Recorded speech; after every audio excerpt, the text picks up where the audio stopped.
Presiden Prabowo Subianto, saudara, akhirnya setuju dengan pembentukan tim investigasi independen kericuhan aksi demonstrasi pada akhir Agustus lalu, saudara. Pertanyaannya, bagaimana realisasi dari pembentukan tim ini dan apakah ini sudah menjawab salah satu tuntutan warga sipil yang tertuang dalam 17+8?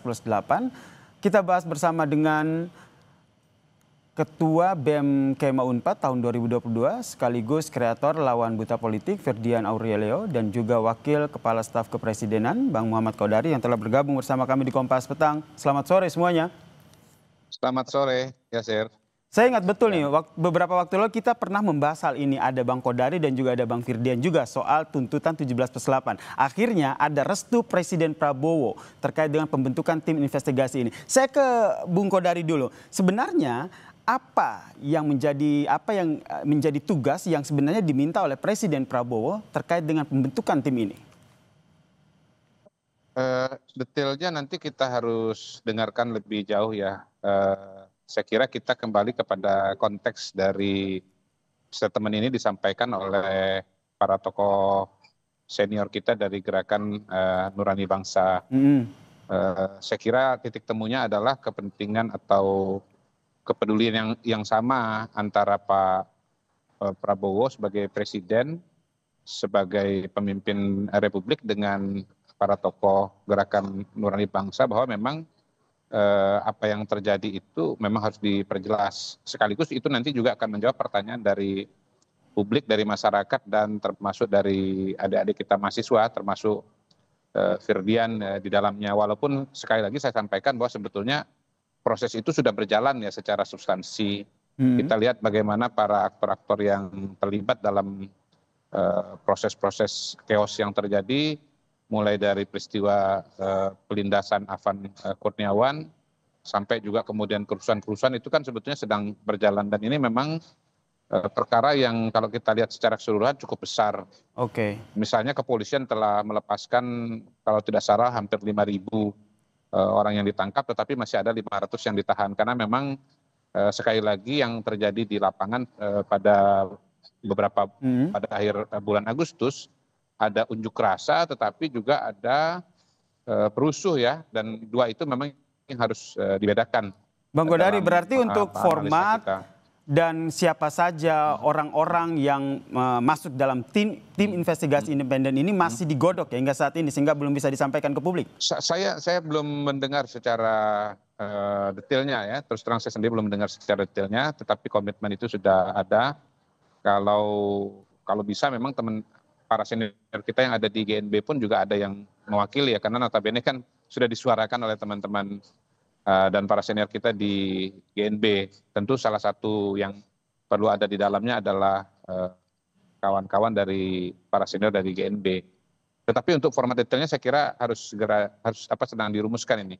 Mungkin melibatkan Kemenko Polkam, melibatkan Kemenko Hukum ya. Karena memang pertanyaan mengenai siapa yang tergabung di dalamnya itu sendiri juga suatu diskusi yang tersendiri itu yang perlu dirembukkan dengan baik ya, supaya. Nah ini masih perlu dirembuk dengan baik begitu ya Bang Kodari ya. Mungkin kita dengarkan usulan dari adik Firdian. Nah langsung kita tanyakan nih ke Firdian. Firdian, ini restu Presiden Prabowo sudah ada nih untuk pembentukan tim investigasi independen demo ricu yang menjadi salah satu poin dari tuntutan 17+8. Sudah puas atau sudah cukup? Ya, pertama kami apresiasi niat baik Pak Presiden, dan ini adalah hal yang baru. Yang kami tinggal tunggu adalah apakah ini walk the talk atau tidak. Kami berharap ketika bicara soal independen, maka ini adalah kepada publik, kepada demonstran. Misalnya diantaranya adalah hentikan berbagai kriminalisasi terhadap massa aksi yang memang bukan perusuh dari awal gitu. Contoh nama-nama seperti Del Pedro Marhen, Syahdan, Harik Anhar, bahkan ada kawan kita namanya Laras Faizati, dia hanya pekerja kantoran, bikin instastory, kantornya sebelah Mabes, kemudian sekarang dijemput paksa oleh polisi. Hal-hal itu perlu jadi komitmen walk the talk nggak nih Pak Presiden? Yang kedua, ketika bicara independen, maka bicara soal siapa yang terlibat di dalamnya. Dan ini harus orang-orang yang punya individual track record yang kuat, yang panjang, yang berintegritas. Sepaket dengan ketika bicara independen, maka jangan sampai ada intervensi dari negara dalam pengungkapan fakta. By the mean, di titik bahkan harus menyelidiki atau kemudian menginvestigasi nama-nama besar seperti Kapolri, Kepala BIN, Kemenhan, Kemenko Polhukam, Panglima. Jangan ada yang diintervensi, harus terbuka dan harus transparan serta akuntabel gitu. Jadi kita berharap sebagai orang muda yang hari ini punya tuntutan baik terhadap negara ini, dan sekarang teman-teman kami masih ada yang di balik sel jeruji, si tim investigasi ini adalah angin segar. Tapi kamu nggak mau berselebrasi apapun, karena perjalanan masih panjang. Prinsipnya yang jelas, Mas. Bagi kami tidak ada tuntutan yang menang kalau demonstran belum dibebaskan dan kalau belum ada keadilan untuk korban yang meninggal di tangan negara. Seperti yang tadi Anda sampaikan bahwa ada intervensi, berarti Anda juga bisa membaca ataupun menurut Anda dengan pembentukan tim investigasi ini berarti bahwa proses hukum yang tengah berlangsung di aparat di polisi saat ini tidak bisa dipercaya publik, sehingga mau tidak mau memang harus ada tim investigasi ini sehingga bisa mengembalikan kepercayaan publik. Tim investigasi independen highlight-nya. Kenapa? Misalnya gini deh, Mas. Ketika kita bicara soal misalnya penembakan gas air mata ke kampus Bandung, Unpas Unisba. Kalau dibiarkan ke polisi yang menginvestigasi, ujung-ujungnya kesimpulannya adalah itu kena angin, gas air matanya masuk dalam kampus. Nggak masuk akal gitu. Kemudian kenapa kita bicara jangan sampai ada intervensi dan intimidasi? Kita lihat hari ini lembaga negara, misalnya seperti TNI, melaporkan secara terbuka kepada Tempo dan juga Ferry Irwandi. Itu kan body language, Mas. Body language untuk bilang bahwa kami nggak akan diam. Poinnya, Pak Presiden hari ini punya niat baik. Makanya kami berusaha untuk bilang kepada Pak Presiden, walk the talk, Pak. Jangan omon-omon lah kalau kata Pak Presiden. Baik, tahan sampai di situ. Jangan omon-omon. Kemudian tadi juga disampaikan ada intervensi begitu. Apakah ini juga jadi salah satu pertimbangan dari Presiden Prabowo Subianto untuk akhirnya merestui pembentukan tim investigasi independen ini, Bang Kodari? Saya kira harus sabar dulu ya dengan terminologi intervensi. Saya kira Ferdian juga tidak mengatakan sudah ada intervensi ya. Tapi justru untuk mengantisipasi intervensi itu kalimatnya Yasir itu intervensi itu. Jadi saya yakin saya tidak salah dengar Ferdian tidak mengatakan sudah ada intervensi, tetapi untuk mengantisipasi adanya intervensi maka kemudian ada tim investigasi independen. Sekaligus ketika tim ini nanti berjalan jangan ada intervensi di dalamnya. Nah kalau kami percaya bahwa memang Pak Prabowo betul-betul ingin agar proses ini diusut dengan setegas-tegasnya. Dari pertama kali beliau mengeluarkan pernyataan, persis itu yang sudah ditegaskan oleh Presiden bahwa harus transparan, diusut tuntas dan ditindak dengan tegas begitu ya. Jadi ini adalah suatu komitmen dari Presiden Prabowo yang ditegaskan kembali kepada Gerakan Nurani Bangsa.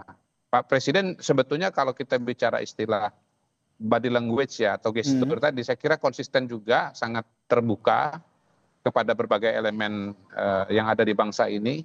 Kalau kita buat sederhana kan, atau kita buat pengelompokan kan, dalam suatu negara itu ada political society, ada civil society, ada market atau ada economic society. Kita lihat memang Presiden sudah beberapa kali ketemu dengan civil society. Saya kira termasuk yang paling banyak itu ya, ketemu dengan tokoh-tokoh agama, baik Islam maupun kemudian gabungan, dan kemarin dengan tokoh-tokoh intelektual juga dari Gerakan Nurani Bangsa. Istana juga komunikasi dengan teman-teman dari gerakan mahasiswa, istilahnya kelompok Cipayung, DPR juga begitu. Saya kira tren yang ada sekarang ini tren yang bagus ya, dan tinggal kita tunggu aja nanti bagaimana proses detailnya untuk tim independen kita ini bisa tunggu ya melaksanakan bagaimana dengan proses detailnya. Betul. Ini yang masih kita nanti ya. Komitmen itu sudah diberikan dengan sangat terbuka oleh Presiden. Dan saya tadi melihat juga pernyataan Pak Quraisy Shihab, beliau mengatakan udah mendengar banyak hal dari Presiden dan puas dengan jawabannya, dan saya kira itu indikasi yang bagus ya, bahwa sudah terjadi komunikasi yang nyambung antara Presiden dengan tokoh-tokoh masyarakat. Baik, ini yang berkaitan dengan kita peristiwa harus akhir Agustus. respon positif begitu, tapi masih harus Betul, tetap kita kawal. Pertanyaan terakhir ke Bung Firdian. Jadi kira-kira menurut Anda, anggota tim investigasi independen ini menurut Anda siapa saja yang pantas dan layak duduk di situ? Justru silakan ini menjadi partisipasi seluas-luasnya dan kemudian dipilih dengan perwakilan gitu ya. Misalnya kita mau mengajak tokoh-tokoh senior dalam konteks hukum, tokoh-tokoh senior dalam konteks sosiolog dan lain sebagainya, ya nanti dibuka partisipasi luas-luasnya aja. Biar independen itu juga salah satunya adalah tidak dipilih oleh orang-orang yang hanya dekat dengan kekuasaan misalnya. Itu satu. Yang kedua, saya pengen menyampaikan bahwa jangan sampai arah dari tim investigasi independen ini hanya berbentuk show atau Jakarta sentris lebih parah lagi. Karena kita hari ini nggak butuh keadilan hanya ada di kota besar seperti Jakarta. Kita mau keadilan ini merata seluruh Indonesia. Ada nama-nama seperti, kalau saya boleh bacakan, Fikmal Lesmana, kemudian Muzaffar Salim, yang memang ada dalam daerah gitu dan menjadi bagian dari kriminalisasi. Terakhir saya pengen menyampaikan. Firdian dari Bandung. Dari Bandung ya? Firdian Aurelio. Ya, dan artinya saya pengen mengatakan bahwa jangan sampai kemudian Pak Presiden yang sudah membuat niat baik ini di awal menutup ujung-ujungnya lagi-lagi dengan kambing hitam. Bahwa Pak Presiden punya informasi khusus soal ada dalam intervensi asing dan seterusnya silakan. Tapi kami ingin bilang kepada Pak Presiden, tolong percaya kepada kami, publik, terutama kami orang-orang muda. Karena kami dari awal turun, tuntutan kami adalah untuk kesejahteraan dan keadilan. Jadi Bapak Presiden jangan sampai ujung-ujungnya menuduh kami lagi dengan ABCD. Silakan Bapak juga terima informasi bukan cuma dari aparat Bapak, tapi dari rakyat. Dan tim investigasi independen ini bisa jadi satu solusinya. Ini yang kita nantikan bersama ya, seperti apa langkah dari tim investigasi independen yang sudah direstui pembentukannya oleh Presiden Prabowo Subianto. Terima kasih Bang Kodari, terima kasih Bung Firdian telah bergabung bersama kami di Kompas Petang. Salam sehat semuanya.